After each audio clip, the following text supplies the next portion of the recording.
بسم اللہ الرحمن الرحیم قالوا آمنا برب العالمین رب موسیٰ وہارون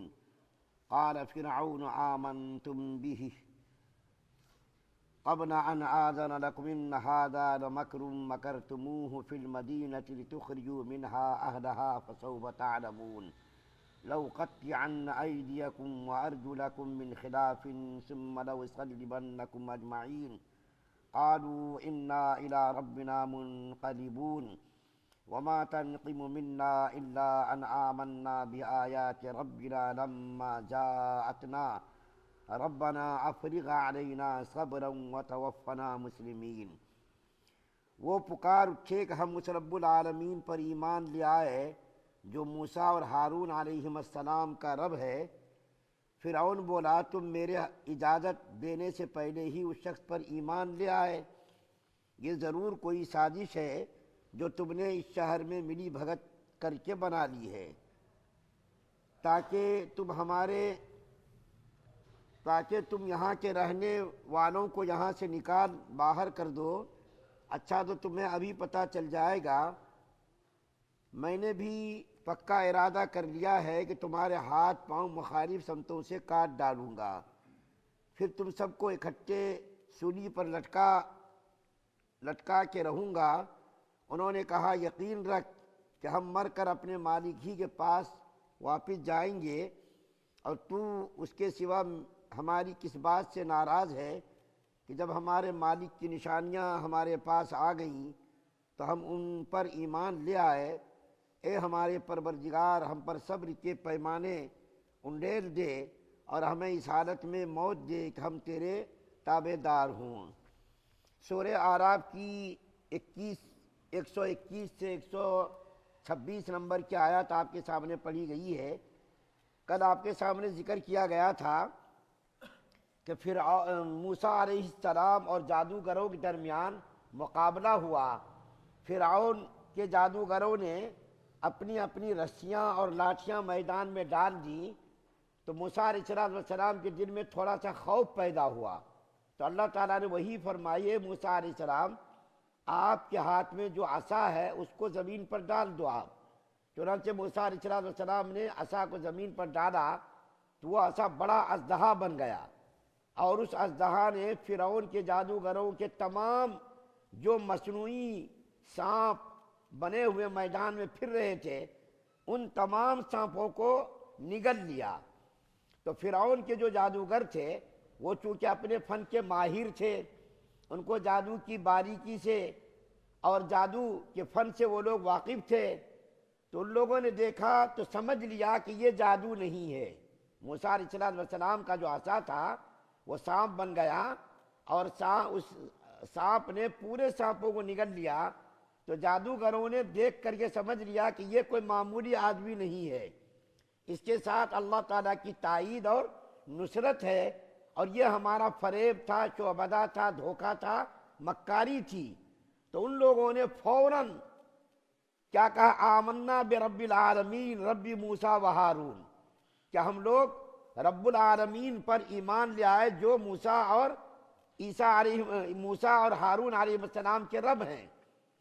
تو فرعون جو تھا اچانک ہکا بکا رہ گیا، یہ کیا ہو گیا کہ ہم نے تو موسیٰ علیہ السلام کو ذلیل کرنے کے لیے، ان کو شکست دینے کے لیے ملک کے کونے کونے سے جادوگروں کو بلایا تھا، یہاں معاملات بالکل برعکس ہو گیا، اور یہ ہمارے جادوگر ان کے تابع دار بن گئے، مسلمان ہو گئے۔ تو پہلے تو انہوں نے جادوگروں کو دھمکی دی، یہ تم نے کیا کر دیا، تم نے مکر کیا ہمارے ساتھ، دھوکہ کیا ہمارے ساتھ۔ اصل میں یہ دھوکے کی جو بات آئی ہے، کل میں نے آپ کے سامنے ایک بات عرض کی تھی، تو وہ بات اگر آپ کے ذہن میں ہو تو یہ بات سمجھ میں آ جائے گی کہ موسیٰ علیہ السلام نے مقابلہ شروع ہونے سے پہلے جادوگروں سے کہا تھا کہ اگر تم لوگ مغلوب ہو گئے، شکست کھا گئے تو تم ایمان لے آنا۔ تو ان لوگوں نے کہا یہ سواری نہیں اٹھتا کہ ہم شکست کھائے، تو برے کہ ان کو شکست ہو گئی، تو اپنے وعدے کے مطابق جادوگروں نے ایمان قبول کر لیا۔ تو فرعون چونکہ تخت شاہی پر بیٹھا ہوا تھا، وہ سارے مناظر اور سارے حالات کا آنکھوں سے مشاہدہ کر رہا تھا، تو انہوں نے یہ دیکھا ہوگا کہ موسیٰ علیہ السلام اور جادوگر آپس میں بات کر رہے ہیں، کانا پھوسی کر رہے ہیں، تو اسی کو فرعون نے مکر سے تعبیر کیا ہے کہ تم لوگوں نے ہمارے خلاف مکر کیا، شہر کے اندر تم لوگوں نے میٹنگ کر لی ہوگی، مشورہ کر لیا ہوگا کہ فرعون کو ذلیل کرنا ہے، خوار کرنا ہے، تو تم نے جو ہمارے ساتھ مکر کیا، فریب کیا، دھوکہ کیا، اب ہم تمہارے ساتھ کتنا سخت معاملہ کریں گے تم بھی ذرا دیکھو گے۔ تو انہوں نے دھمکی دی کہ دیکھو تم نے میری اجازت کے بغیر ایمان قبول کیا، تم نے میری اجازت کے بغیر ایمان قبول کیا، اور اگر وہ کہنے لگا کہ اگر موسیٰ علیہ السلام سچے نبی ہوتے تو ہم بھی اس کے اوپر ایمان قبول کرتے، تم نے کیوں اس کے اوپر ایمان قبول کیا؟ تم نے یہ جو جسارت کی ہے، ہمت کی ہے، جرأت کی ہے، اس کی سزا میں تم لوگوں کو ایسی سزا دوں گا، ایسی سزا دوں گا کہ تمہاری نسلیں بھی یاد رکھیں گی۔ اور کیا کہا اس نے؟ ایک داہنا ہاتھ کاٹوں گا، ایک بایاں پیر کاٹوں گا، مخالف سمت سے تمہارے اعضاء کو کاٹوں گا، داہنا ہاتھ اور بایاں پیر۔ اسی پر اکتفا نہیں کروں گا بلکہ تم سب کو سولی پر لٹکا دوں گا، تم سب کو تختے دار پر چڑھا دوں گا، پھانسی پر لٹکا دوں گا، یہ کام کروں گا۔ تو جو جادوگر تھے انہوں نے کہا کہ اے فرعون تم کو جو کچھ کرنا ہے تم کر لو، اب ہم نے ایمان قبول کر لیا ہے، حقانیت اور صداقت اور ایمان کی جو صداقت تھی وہ میرے دل کے اندر بیٹھ گئی ہے، تمہاری جو مرضی ہو تم کر لو، بس ہم کو اب کچھ بھی کرنا نہیں ہے۔ اور تم اتنا ہی تو کرو گے، میرے ہاتھ کاٹو گے، پیر کاٹو گے اور تم پھانسی پر لٹکا دو گے، یہی تو ہوگا۔ لیکن دنیا تو یہ چند روزہ دنیا ہے، دنیا میں ہم کو بھی نہیں رہنا، تم کو بھی نہیں رہنا ہے، دنیا کی مصیبت، دنیا کی تکلیف، دنیا کی پریشانی یہ تو چند روزہ ہے اور یہ ختم ہونے والی ہے۔ اور یہ کہہ کر کے ان لوگوں نے دعا مانگی، اے ہمارے پروردگار ہم لوگوں کو ایمان پر استقامت نصیب فرمائیے، صبر کی ہمت اور جرأت عطا فرمائیے۔ یہاں پر میں کل مولانا ابو الحسن ندوی رحمۃ اللہ علیہ کی ایک کتاب پڑھ رہا تھا، اس کے اندر مولانا نے لکھا ہے کہ موسیٰ علیہ السلام کی ایک نظر نے ان لوگوں کو اتنا بہادر اور اتنا شجاع بنا دیا اور ایسی ایمانی جسارت اور ایمانی قوت عطا کر دی کہ اگر اس کی جگہ پر کوئی ولی ہوتا تو یہ حالت، یہ کیفیت نہ ہوتی جادوگروں کی۔ یہ نبی کا کمال ہے کہ موسیٰ علیہ السلام نے ان لوگوں کو ایک نظر دیکھا، ان سے چند لمحے بات کی اور ان کا آمنا سامنا ہوا۔ موسیٰ علیہ السلام کے چند لمحوں نے ان جادوگروں کی زندگیوں کو تبدیل کر دیا اور مرنے کے لیے، ہر قسم کی قربانی دینے کے لیے وہ لوگ تیار ہو گئے۔ یہ ایمان کی خاصیت ہے، جب کسی کے دل کے اندر ایمان بس جاتا ہے اور ایمان کا لطف اور ایمان کا مزہ آ جاتا ہے تو کسی صورت میں پھر ایمان سے آدمی پھرتا نہیں۔ آپ اسلامی تاریخ کے ابتدائی دور کو یاد کیجئے، جب اللہ کے رسول صلی اللہ علیہ وسلم نے اسلام کو شروع کیا اور لوگوں کو دعوت دی تو نبی کریم صلی اللہ علیہ وسلم کی ایک نظر نے صحابہ کرام کو کہاں سے کہاں پہنچا دیا۔ پوری اسلامی تاریخ میں نبی کریم صلی اللہ علیہ وسلم کی زندگی میں جتنے بھی مسلمان ہوئے، کفار، مشرکین، جنہوں نے بھی ایمان قبول کیا، وہ پھر اسلام سے پھرا نہیں، اسلام کو انہوں نے ترک نہیں کیا، کیونکہ اس کو ایمان قبول کرتے ہی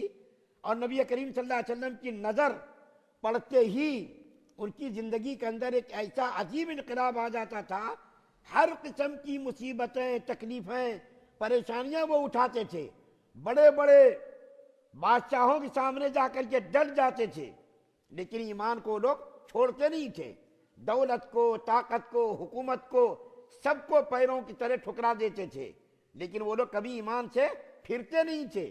بلکہ ایمان پر استقامت کے ساتھ اور قوت کے ساتھ جمے رہتے تھے۔ حضرت سمیہ کی وہ شہادت کا منظر یاد کیجئے کہ کتنا دردناک ان کے ساتھ ابو جہل ملعون نے معاملہ کیا۔ حضرت سمیہ رضی اللہ تعالی عنہ جو 70 سال کی بوڑھی عورت تھی، یہاں تو 60 سال 50 سال میں کرسیوں میں بیٹھ جا رہے ہیں لوگ، ان کو ذرا سی تکلیف اٹھانا برداشت نہیں، لیکن حضرت سمیہ رضی اللہ تعالی عنہ 70 سال کی بوڑھی عورت، ان کے اعضاء بالکل کمزور ہو گئے۔ ابو جہل نے ایک مرتبہ اس کو میدان کے اندر کھڑا کیا اور کہا اے سمیہ اگر تو زندگی چاہتی ہے اور تجھ کو زندگی محبوب ہے اور تو جینا چاہتی ہے تو نبی کریم صلی اللہ علیہ وسلم کا انکار کر دے، ہم تم کو چھوڑ دیں گے، کچھ بھی نہیں کہیں گے۔ لیکن حضرت سمیہ رضی اللہ تعالیٰ عنہ نے فرمایا اے ابو جہل تیرے بس میں جو کچھ ہے وہ تو کر ڈال، نبی کریم صلی اللہ علیہ وسلم کی محبت ہمارے رگ و ریشے میں بسی ہوئی ہے، میں اس کا انکار نہیں کروں گی۔ ابو جہل ملعون نے حضرت سمیہ رضی اللہ تعالیٰ عنہ کی ٹانگوں میں رسیاں باندھی اور دو اونٹوں کے پاؤں میں باندھ کر دونوں اونٹوں کو مخالف سمتوں میں چلا دیا۔ حضرت سمیہ رضی اللہ تعالیٰ عنہ ٹکڑے ٹکڑے ہو گئی، ٹانگ الگ ہو گئی، موت ہو گئی۔ اتنی بوڑھی عورت کے ساتھ ان کے اندر انسانیت بھی نہیں تھی، مروت بھی نہیں تھی کہ اتنی بوڑھی عورت کے ساتھ انہوں نے اتنا دردناک معاملہ کیا۔